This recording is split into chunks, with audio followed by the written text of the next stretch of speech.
जय गणेश। हमने पिछले वीडियो में श्री जी गणेश जी की स्थापना कैसे करनी चाहिए वो देखा। इस बार हम लोग बात करेंगे श्राद्ध की। सबसे पहले देखते हैं भाद्रपद महीना यानी भादरवा महीना जो आता है वो 2 पर्वों का महीना है। पहला जो पर्व है वो मंगल पर्व है, गणपति बाप्पा का पर्व है, जहाँ मंगल कामना से हम गणपति बाप्पा की पूजा करते हैं। दूसरा पर्व जो है वो पितरुओं का पर्व है। हमारे स्वजन जो किसी और लोक में चले गए हैं उन पितरुओं को याद करने का ये महीना है, तो वो ऋण चुकाने का महीना है।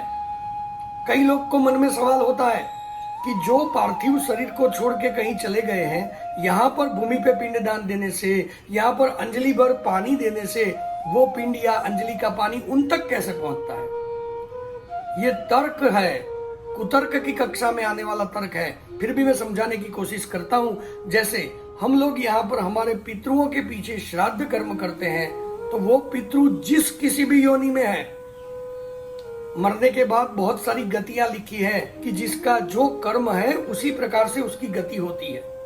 मृत्यु के पश्चात किसी की प्रगति होती है तो वो देव योनि में जाता है, यक्ष गंधर्व किन्नर योनि में जाता है।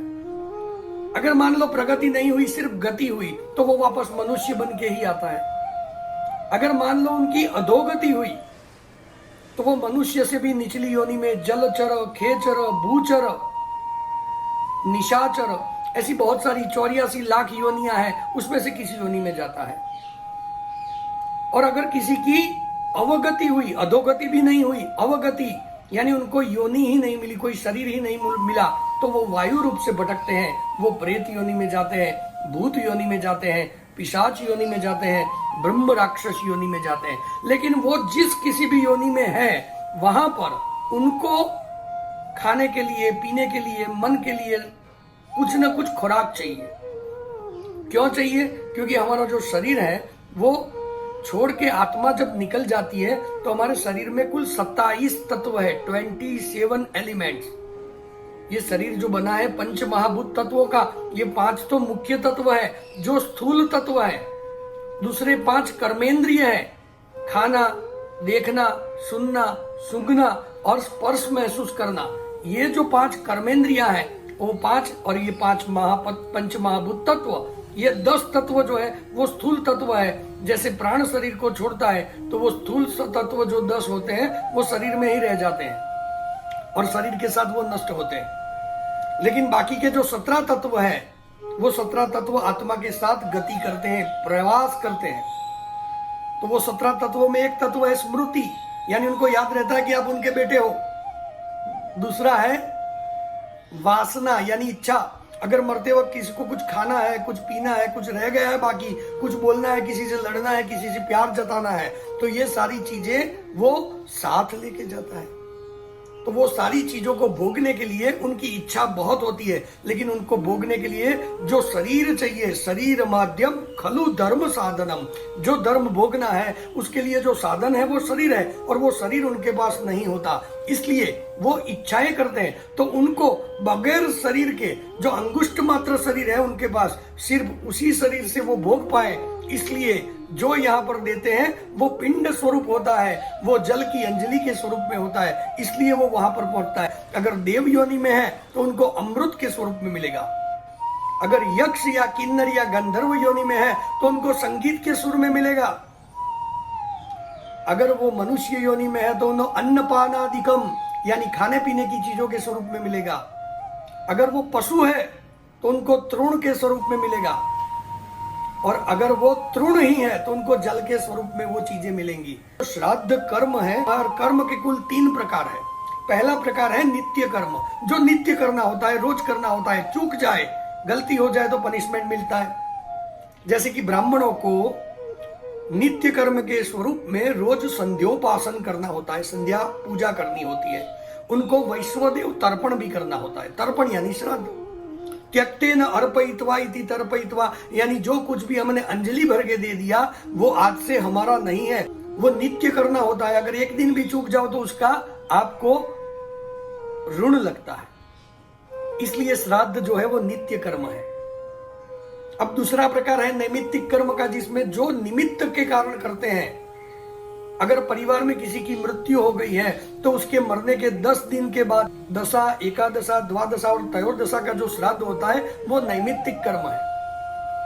उनके गुजरने के 1 साल तक हर महीने हम लोग मासिक श्राद्ध करते हैं, वो निमित्त श्राद्ध है कि मरने वाले के निमित्त से किया गया श्राद्ध, तो वो निमित्त श्राद्ध हो गया। तीसरे कर्म का प्रकार है वो है काम्य कर्म। काम्य यानी कामना से किया गया कर्म। मान लो हमारी कुछ इच्छाएं हैं, मेरी शादी हो जाए, मुझे बच्चा हो जाए, मेरा धंधा चल पड़े, तो ये सारी कामनाएं हैं, बकेट लिस्ट है, इच्छाएं हैं। और इच्छाएं अगर हमारे खुद के अकेले के प्रयत्नों से पूरी नहीं होती तो हमारी जिंदगी में जिनका भी कुछ न कुछ रोल है उन लोगों से मांग सकते हो। तो पितरुओं का रोल तो है ही हमारी जिंदगी में, तो वो अगर पितरुओं से चाहिए तो उसके लिए जो श्राद्ध करते हैं वो काम्य कर्म कक्षा में आता है। वो श्राद्ध कौन सा है? कामिक श्राद्ध। बच्चा नहीं होता है, कामिक श्राद्ध करते हैं, तो कामिक श्राद्ध में गुड़ के पिंड दिए जाते हैं, वो कामिक श्राद्ध है।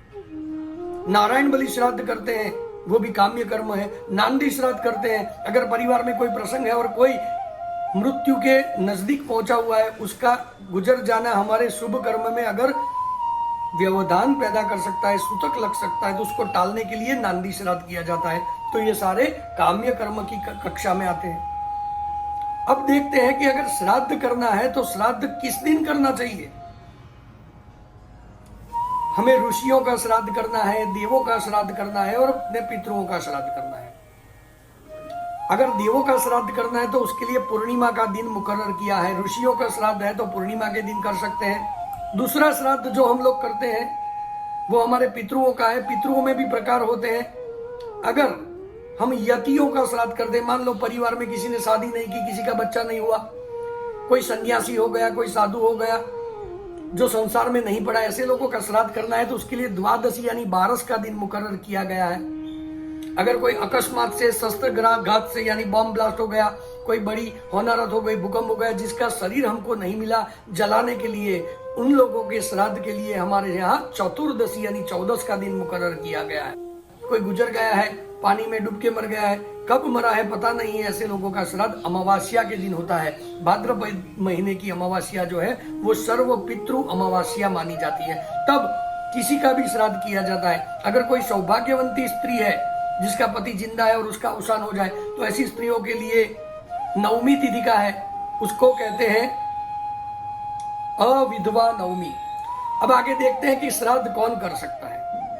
पुत्र ही श्राद्ध करे ऐसा आवश्यक नहीं है, अपेक्षित जरूर है, लेकिन जिनको पुत्र नहीं है तो उनके सगोत्री भी ये श्राद्ध कर सकते हैं। ऐसे कोई पितृ गोत्र भी नहीं है तो दामाद यानी जामातृ भी श्राद्ध कर सकता है। और अगर मान लो रिलेटिव में कोई नहीं है तो उनके जो कुल गुरु है, उनके जो गौर महाराज हैं, वो भी अपने यजमानों का श्राद्ध कर सकते हैं। कुछ लोग पूछते हैं कि हम गया जी जाके अपने पितरों का श्राद्ध करके उनको मोक्ष दिला के आए हैं, अब श्राद्ध करने का क्या फायदा? तो यहाँ थोड़ा समझना पड़ेगा। मोक्ष अलग बात है, मुक्ति अलग बात है। मोक्ष होने का मतलब है संसार के जन्म मरण से, बंधन से छूट जाना, लेकिन मुक्ति का मतलब है कि आप जो है वो पीड़ा वाली योनि में नहीं हो, अब मुक्त हो। तो जो मुक्त लोग होते हैं उनको भी खाने पीने का चाहिए, उनकी भी इच्छाएं होती है, तो उनके लिए श्राद्ध करना चाहिए। अगर गया जी जाके श्राद्ध किया है तो आपके पितरों को मुक्ति मिली है, तो उनके पीछे श्राद्ध करना चाहिए। मोक्ष हो जाता है जो भगवत चरण में चला जाता है, सिर्फ उन्हीं लोगों को छोड़ के सब लोगों के लिए श्राद्ध किया जाता है। तो बस हमारी इच्छा यही है कि कोई सनातनी हिंदू पितृ श्राद्ध से वंचित न रह जाए, बस यही हमारा उद्देश्य है। जय गणेश।